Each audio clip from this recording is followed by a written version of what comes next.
How we doing? My name is Pb Hebert, and today we're going to be talking about the meta prediction forecast for Dallas Regionals 2019 with my good friend, Poliwhirl. How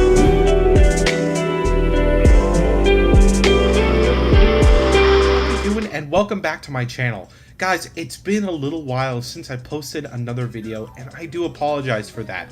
I just started up my second trimester here at school, so a lot of my time is going towards my schoolwork because it is my #1 priority.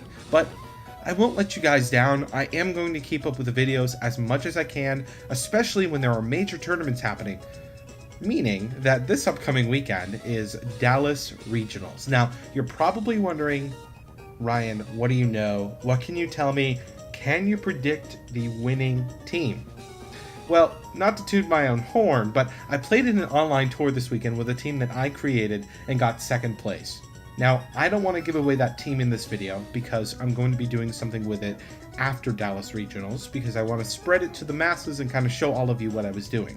And I also don't know how it's going to do at Dallas as well, and I don't want my opponents watching this video and trying to see what I'm playing. But I'm going to let you guys know what everybody else is playing and what you should be expecting. So without further ado, let's get started. And here we go. My name is Pb Hebert. This is Dallas Regionals Meta Forecast. Let's get started.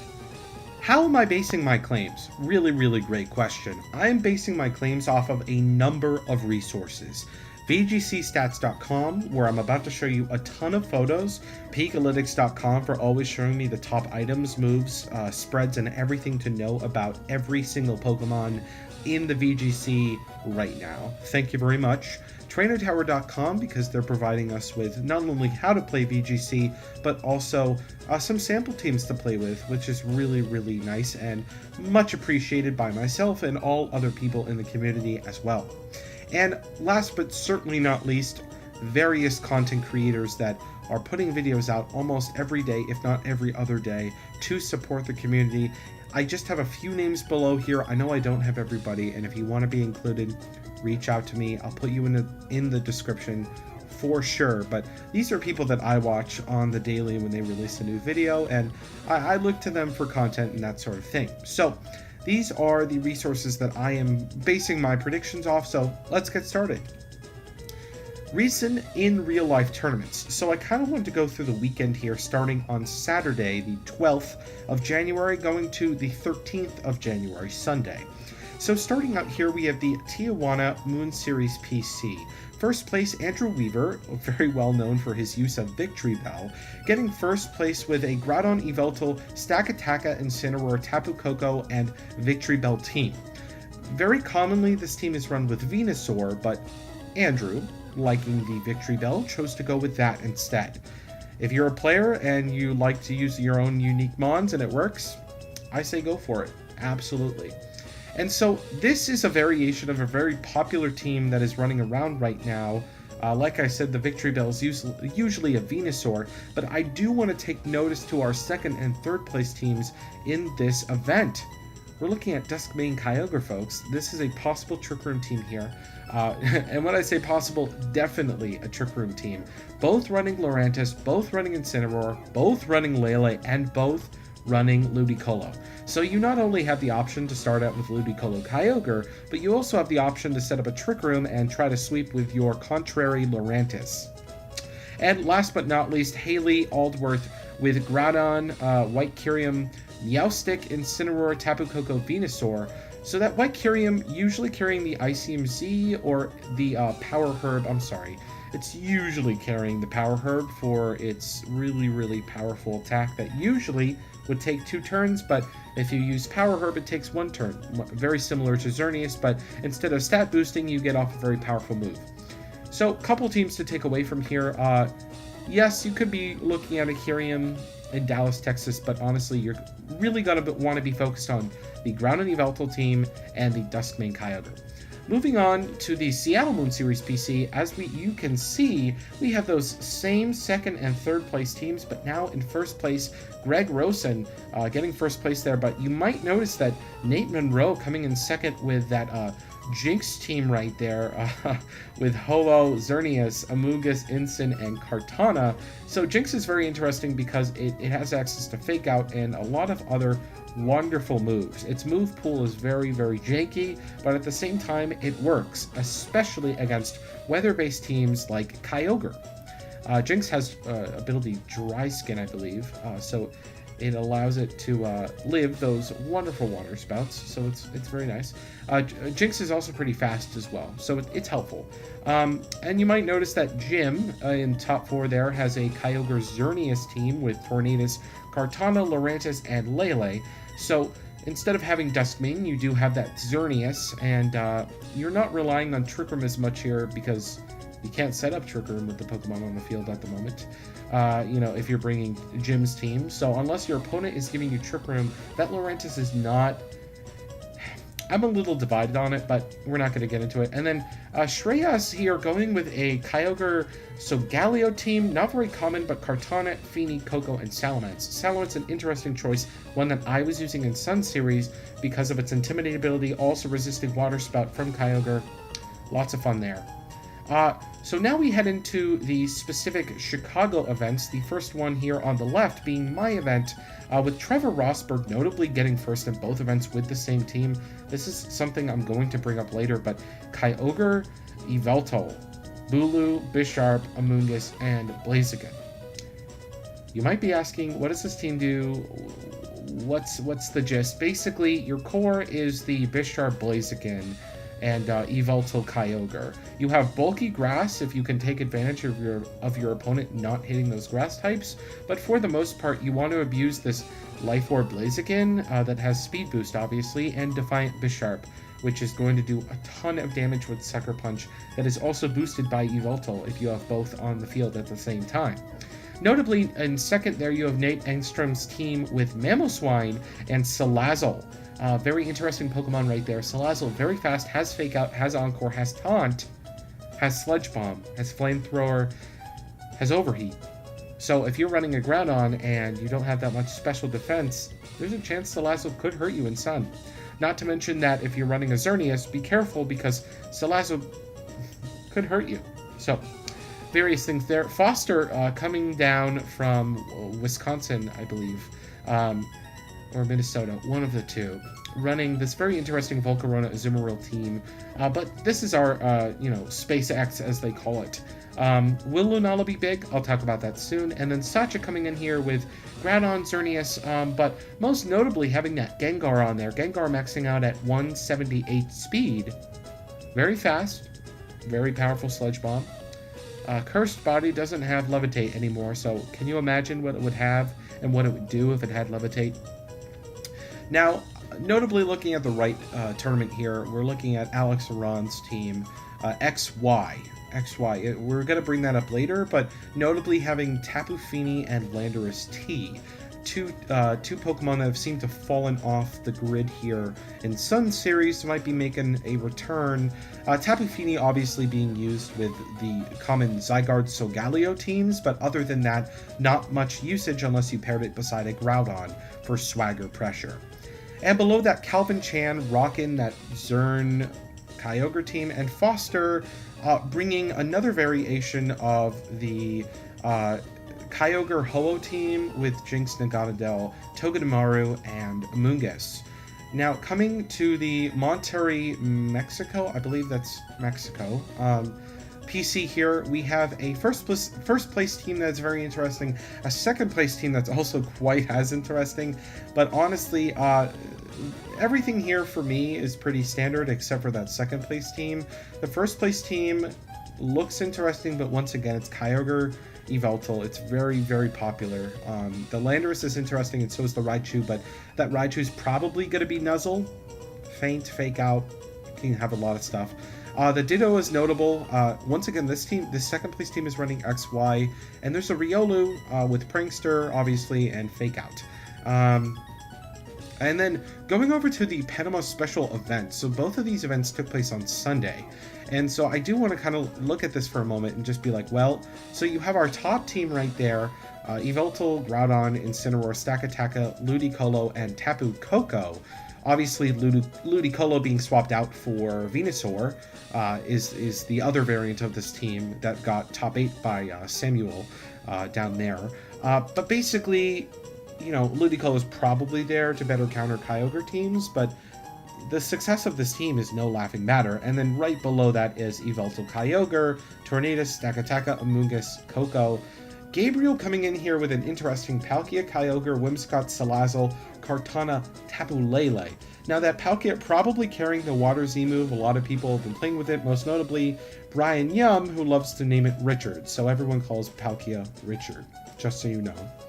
And Salazzle once again coming back here, Whimsicott, a very underrated Pokemon right now. I think it's going to make a comeback, as we can see here in top 4. And once again, folks, top 4, Rodrigo, bring in that Duskmane Kyogre team. Top 8, bring in the SpaceX, and Renee VGC basically bring in that SpaceX, and then Jonathan bring in Zern Kyogre once again there with it's more of like the Torn Ogre team from Sun series coming back with some popularity. So what's going to be consistent here? That's the question. My guess, these two teams. Kyogre Duskmane is a very, very popular team, and I think people are underestimating the usage of Trick Room.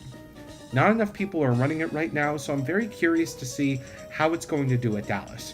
And of course, this other team right below it is our Yveltal Groudon team. This team is probably the most popular team that could be run at Dallas. You will see this team the most, I guarantee it. If people are playing this team, they're looking for something that is consistent to try to get them top cut. Now, will it top cut? I think it will be in top cut. I think at least 2 teams out of the, if we get a top 8, out of the top 8 will be will be a variation of these 2 teams. It's either going to have Ludicolo or Venusaur. Now, I think Torn Ogre is also going to make a comeback as well. And you might be noticing, okay, Ryan, you're not mentioning Lunala here. So a few weeks ago, I said Lunala was overrated, and I was right. So we're looking at a meta shift right now where Yveltal has become so popular because people were just trying to counter the fact that Lunalium Z does so much damage. And so people are teching for it, they're calcing for it, and so what's the best way to counter it? Well, just run the Dark-type bird that hits really, really hard. And especially with Snarl, which is going to lower the special attack of Lunala itself. So people have been running Yveltal. So what are they trying to do in return? Well, they are running Yveltal themselves, or they could be bringing Zern Ogre to try to counter this this very popular team, because if you give Venusaur Sun, you allow it to get its chlorophyll boost and you allow it to be very speedy. But the problem is if they're running Ludicolo instead of Venusaur, then they are much more equipped for your Zern Ogre team than they are for, Centene, basically. And then here's the final question: what will win? So I'm not just favoring these 2 players because they're in my area, but I think that they both have come with very specific, very genuine teams themselves, and I've been seeing popularity kind of pick up for these archetypes here. Obviously, Kyogre Yveltal is going to be popular. I think, no doubt, it's going to deny Venusaur that sun, because Venusaur is very popular right now. It's very hard to beat, and that's why everyone's running Tapu Koko or Tapu Fini. But I think XY is definitely a great call. Xerneas has enough damage output that it's threatening Groudon and Kyogre. Yveltal is helping out with that pressure as well. You have Tapu Fini, Incineroar, Amoonguss, and Lando, but obviously those last 4 support mons are going to shift around. Most notably, I think Tapu Fini and Landorus T can be probably be swapped out for something else, but I think XY is going to be the call, or something like Trevor's team here, where he relies on very fast, very bulky offense and defense. It's an interesting team, and I think that's probably going to win Dallas, something that people aren't expecting. Maybe even something from me? We'll see. Now, in the end of this here, I kind of want to go over Pokemon to look out for, because these Pokemon are going to be around, but they're not going to be as popular, but I want you to be prepared for them. So, top left here is Lunala, going to be featuring that Lunalium Z. It could be featuring the Fight Z Crystal as well, with Focus Blast to try to hit Incineroar or Steel types, but honestly, prepare for a Lunalium Z. Base 200 Moongeist turned into the Ghost Z move. for Lunala specifically, so prepare for that. Second, and certainly not least here, is Tapu Fini. Why Tapu Fini? Well, Tapu Fini has a wonderful move pool. It can be pretty fast as well, and it can have some offensive or defensive pressure. It's really nice against Kyogre, and there aren't too many grass types running around. So, you know, it's really nice. It can't be hit by Sleep Powder, by Venusaur, and it's not that heavy, so it's not like Grass Knot's going to do that much to it. And so I think it definitely has potential. It also has Haze, so that's pretty good too, as well as Nature's Madness, Heal Pulse, and various other moves. Speed Control, like Icy Wind, so that's nice as well. Third on the list here is Richard Palkia carrying that Water Z Crystal. You're going to see it on a Kyogre team, guaranteed. If it's on something else, it's either Water Z, hoping that it faces a Kyogre, or it has something up its sleeve, so be prepared.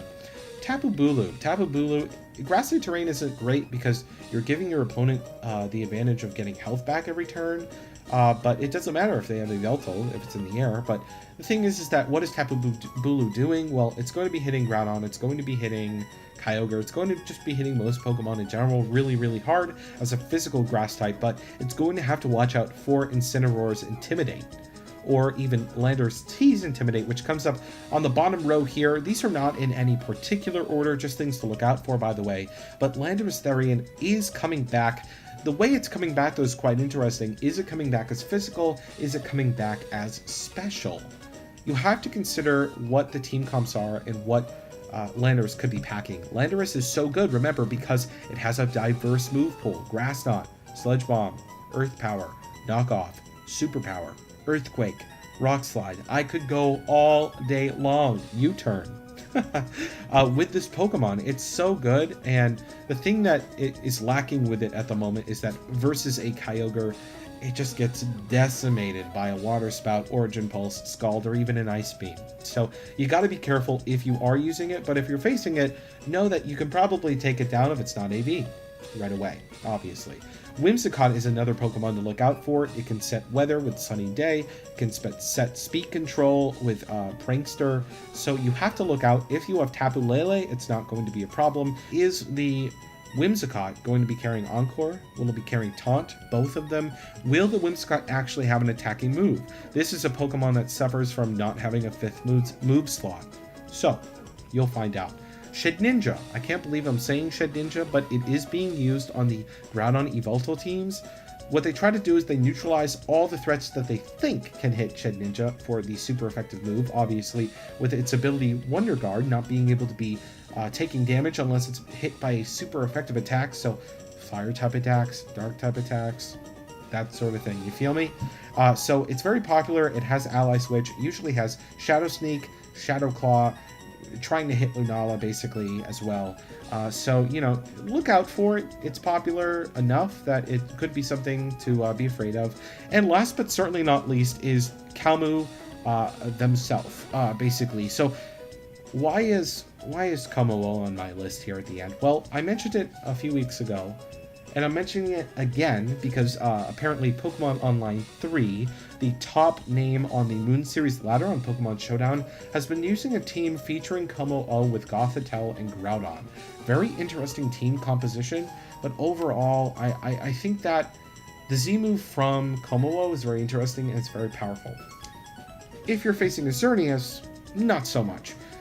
Although, Kommo-O still gets Flash Cannon, it still gets Poison Jab, and it still gets superpower, so it definitely has potential. I just personally don't see it. But honestly, whoever's in first place on the Moon Series ladder, go them. So maybe expect a Kommo-O this weekend? You could see one, possibly.